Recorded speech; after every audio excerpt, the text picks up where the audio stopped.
Hello everyone. In this video, I'll share some tips with you people that what you have to keep in your mind when you attempt case study paper.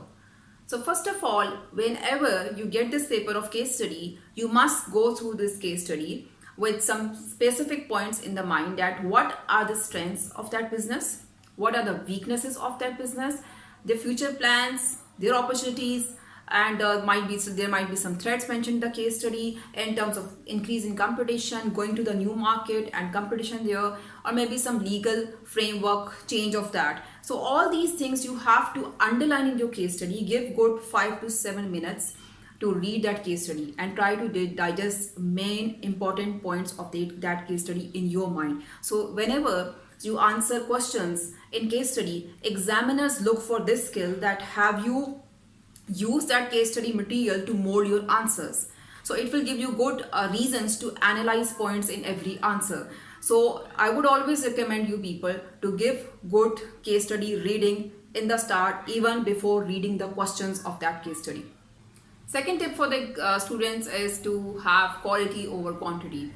A lot of times students feel that if they write many points, they'll be awarded better marks in the paper. But it is not the case in business studies. Whenever you people have to answer in business studies for any paper, make sure that you have limited points but the deeper explanation of those points. You must dig deeper into those points to show the series of analysis to the examiner and convince examiner that you have good argument in favor of that point or maybe good argument against that point. So this is how you have to keep in this point you have to keep in mind whenever you people make answer for any question. Less points but more detail of those. Make good paragraphs of those points to show that you have all those skills which will be assessed by the examiner. So when students will focus on quality, then you will be able to manage your time as well. So this is another tip included with this quality point, that whenever you write less points and you try to develop more explanation of those, you will be able to manage your time as well, and you will be able to complete all the questions of your paper.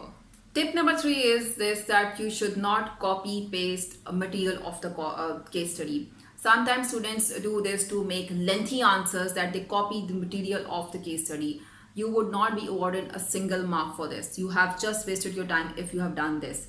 Use that information, interpret that information, and try to utilize that information to make your point stronger.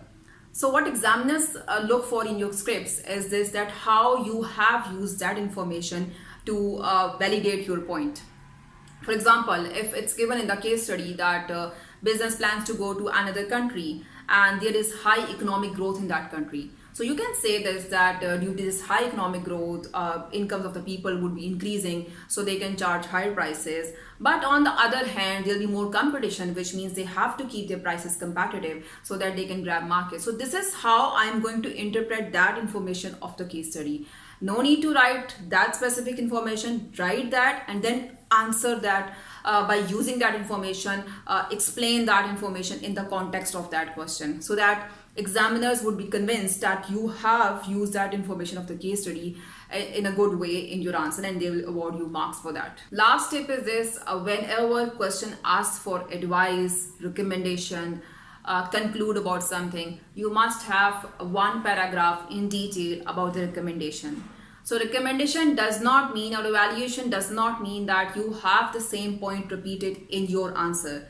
You should have some extra point, one more point left for this purpose. You can keep one strong point for this purpose, which might go in favor of your point. Or maybe if you want to use the same point, use that differently, interpret that differently in your conclusion. Make it more of comparative analysis for the examiner, to show that you are comparing both the situation and you find it more significant. And sometimes it happens that if it's difficult for you to conclude in a certain way, so you can say this, that maybe in the short run it would work in this way, but in the long run it might not be the case. It depends on these factors. So this is how you can conclude, but conclusion is very important part of the case study, because a lot of questions examiner look for your conclusion and they look for your justified recommendation.